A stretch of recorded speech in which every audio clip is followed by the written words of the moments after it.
Hello friends, welcome to my YouTube channel. आज हम इस वीडियो में बात करने वाले हैं राजस्थान जीके के एक इम्पोर्टेंट टॉपिक है राष्ट्रीय उद्यान। यानी कि दोस्तों, राष्ट्रीय उद्यान से क्वेश्चन बार बार पूछे जाते हैं। राष्ट्रीय उद्यान राजस्थान के अंदर है वो 3 है, तो इनको याद रखने की जो शॉर्ट ट्रिक है वो भी आपको बता दे। रकम आपको याद रखना है, रकम जो शब्द है वो आपको याद रखना है। रहस्य रणथंभौर हो जाएगा, और कैसे केवलादे हो जाएगा, और मैं से मुकंदरा हिल्स हो जाएगा। अब इन तीनों के बारे में हम डिटेल में बात करें तो सबसे पहले देखेंगे रणथंभौर राष्ट्रीय उद्यान। सबसे पहले आप वीडियो है वो लास्ट तक जरूर देखना, साथ ही इस वीडियो को लाइक कर अपने दोस्तों के साथ भी शेयर जरूर करना। रणथंभौर राष्ट्रीय उद्यान है वो सवाई माधोपुर जिले के अंदर है, और इस रणथंभौर राष्ट्रीय उद्यान को लैंड ऑफ टाइगर भी बोला जाता है, लैंड ऑफ टाइगर बोला जाता है। और ये क्षेत्रफल है इसका 282.03 वर्ग किलोमीटर, 282.03 वर्ग किलोमीटर में फैला हुआ रणथंभौर राष्ट्रीय उद्यान है। और इसमें प्रथम जो राष्ट्रीय उद्यान रणथंभौर की स्थापना हुई थी 1955 के अंदर, 1955 के अंदर पहला ये रणथंभौर राष्ट्रीय उद्यान बनाया गया था। 1 नवंबर 1980 को इसे राष्ट्रीय उद्यान का दर्जा दे दिया गया था। 1 नवंबर 1980 को राष्ट्रीय उद्यान का दर्जा दिया गया था रणथंभौर राष्ट्रीय उद्यान। अगला जो है ये भारत सरकार का बाघ परियोजना भी यहाँ पर शुरू की गई थी। भारत सरकार ने 1973-74 में बाघ परियोजना भी शुरू की गई थी, जो विश्व वन्य जीव कोष के सहयोग से तैयार की गई थी। और यहाँ पर प्रमुख जो आकर्षक बाघ है, मगरमच्छ भी है, सांबर भी है, जंगली सुअर भी है, चिंकारा है, मच्छी खोरा भी है, और काला गरुड़ भी है। उद्यान में रणथंभौर दुर्ग है, त्रिनेत्र गणेश मंदिर भी बना हुआ है, त्रिनेत्र गणेश मंदिर, जो कि महल भी है। याद रखिए, रणथंभौर राष्ट्रीय उद्यान के अंदर है एक तो रणथंभौर दुर्ग है, त्रिनेत्र गणेश मंदिर वाला है, वो एग्जाम में बार बार पूछा जाता है, जो कि महल भी रणथंभौर उद्यान में है।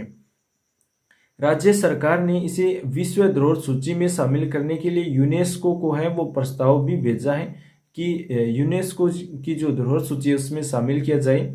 उद्यान के अंदर पद्म तालाब है, मलिक तालाब है, राजबाग है, गिलाई सागर भी है, और मानसरोवर एवं लहपुर नामक 6 जिले और तालाब भी स्थित हैं। 6 जिले और तालाब भी हैं। इसमें 10 करोड़ की लागत से क्षेत्रीय प्राकृतिक विज्ञान संग्रहालय भी खोला गया है। यहाँ पर विश्व बैंक की सहायता से वर्ष 1996-97 में इंडिया इको डेवलपमेंट प्रोजेक्ट प्रारंभ किया गया था। यानी इंडिया इको डेवलपमेंट प्रोजेक्ट है वो भी रणथंभौर राष्ट्रीय उद्यान में प्रारंभ किया गया था।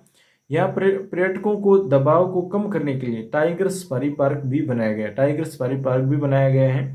रणथंभौर राष्ट्रीय उद्यान की मछली नामक भागिन को ब्रिटेन की ट्रेवल ऑपरेटर फॉर टाइगर्स नामक संस्था ने लाइफ टाइम अचीवमेंट अवार्ड भी दिया है। यानी जो मछली नामक बाघिन है उसको लाइफ टाइम अचीवमेंट अवार्ड भी मिला है रणथंभौर राष्ट्रीय उद्यान से। उसके बाद में देखेंगे केवलादेव राष्ट्रीय उद्यान। केवलादेव राष्ट्रीय उद्यान है वो भरतपुर जिले के अंदर है। ये उद्यान है वो हाईवे 11 है, नेशनल हाईवे 11 है, उस पर है। इसका जो क्षेत्रफल है वो है 28.73 वर्ग किलोमीटर, 28.73 यानी 29 वर्ग किलोमीटर लगभग। इस उद्यान की स्थापना 1956 में हुई थी, और रणथंभौर राष्ट्रीय उद्यान की स्थापना 1955 में हुई थी। केवलादेव की 1956 में हुई थी, और 27 अगस्त 1981 को राष्ट्रीय उद्यान का दर्जा दिया गया था। यानी कि 27 अगस्त 1981। और रणथंभौर राष्ट्रीय उद्यान है उसको 1 नवंबर 1980 को, यानी 1 साल बाद में राष्ट्रीय उद्यान बनाया गया था रणथंभौर के बाद में। और रणथंभौर की स्थापना 1955 में हुई थी, और 1 साल बाद में केवलादेव राष्ट्रीय उद्यान की स्थापना हुई थी।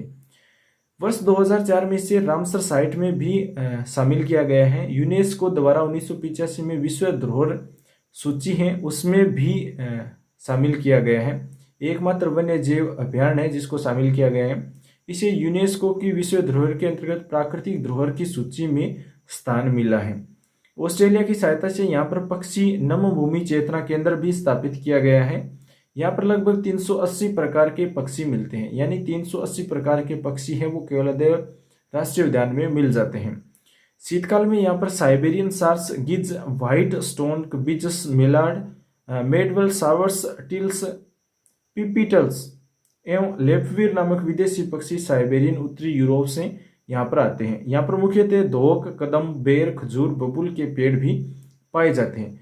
पक्षियों की स्थानीय प्रजाति में काल्प बुजा, अंदल और अंधा बागुला फिहो भारतीय सार्स कठफोड़ा भी प्रमुख है। यहाँ पर चीतल, सांबर, जरख, गिद्दड़, जंगली बिल्ली, सियार आदि मुख्य जीव भी मिलते हैं।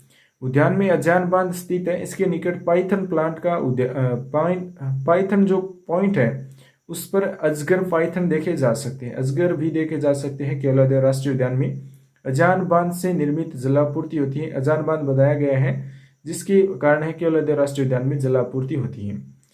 बार हेडेड ग्रीज पक्षी, रोजी, पिस्टल, चिल्लाने वाले, वाल्मीकि द्वारा बताए गए चकवा चकवी भी यहाँ पर मिलते हैं।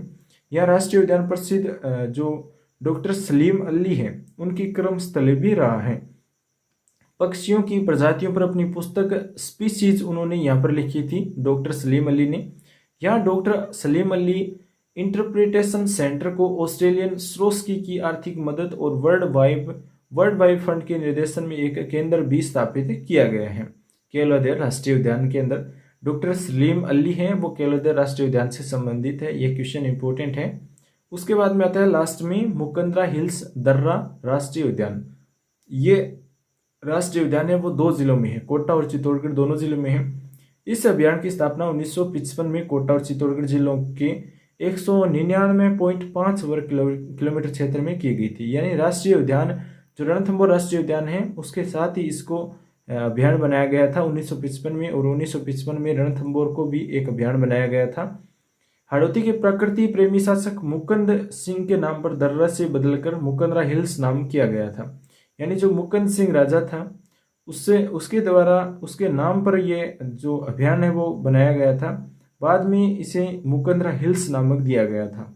इस अभियान में गागरोनगढ़ का दुर्ग है, रावठा महल है, बांडोली का शिव मंदिर भी है, अबलामिनी का महल है और भीम चोरी भी है एवं मंदिरगढ़ के अवशेष भी हैं। वन्य जीव को पास से देखने के लिए रामसर, जामरा आदि स्थानों पर अवलोकन स्तंभ बनाए गए हैं, जिसके द्वारा रामसर जामरा जो स्तंभ है वहां से इस अभियान का अवलोकन किया जा सकता है। जिन्हें रियासती जमाने में ओदिया कहा जाता था, उसको ओदिया बोलते थे। जिसके ऊपर चढ़ करके अभियान को देखा जाता था उसे ओदिया बोला जाता था। रामसर और जामरा 2 स्थान हैं। यहाँ पर सांबर, नील गाय, चितल, हिरण, जंगली सुअर एवं अलेक्जेंड्रिया पैराकिट्स गागरूनी तोते भी हैं। गागरूनी तोते आपको पता है टुईया तोता भी बोला जाता है। ये मानव बोली की जो हूबहू नकल करता है, इसलिए इसे टुईया तोता या गागरूनी तोता भी बोला जाता है। इतिहासकारों ने अपनी पुस्तकों में इसे हीरामणी तोता कहा है, हीरामन तोता बोला है। और इंदुओं का आकाश लोचन भी है। गागरूनी तोता को इंदुओं का आकाश लोचन भी बोला जाता है। मुकंदरा हिल्स अभ्यारण्य को राष्ट्रीय उद्यान का दर्जा 9 जनवरी 2012 को दिया गया था। ये इंपॉर्टेंट है, 9 जनवरी 2012 को राष्ट्रीय उद्यान का दर्जा दिया गया था मुकंदरा हिल्स अभ्यारण्य को। राजस्थान में तीसरी बाघ परियोजना मुकंदरा हिल्स में अप्रैल 2013 से प्रारंभ की गई थी। यानी मुकंदरा हिल्स में तीसरी बाघ परियोजना है वो शुरू की गई थी अप्रैल 2013 से। तो ये तो थे राष्ट्रीय उद्यान। ये आपको समझ में आए, अच्छे लगे हो तो इस वीडियो को लाइक कर अपने दोस्तों के साथ शेयर जरूर करें। इसी प्रकार के महत्वपूर्ण टॉपिक, महत्वपूर्ण क्वेश्चन देखने के लिए चैनल सब्सक्राइब जरूर करें। Thanks for watching. आपका दिन शुभ हो।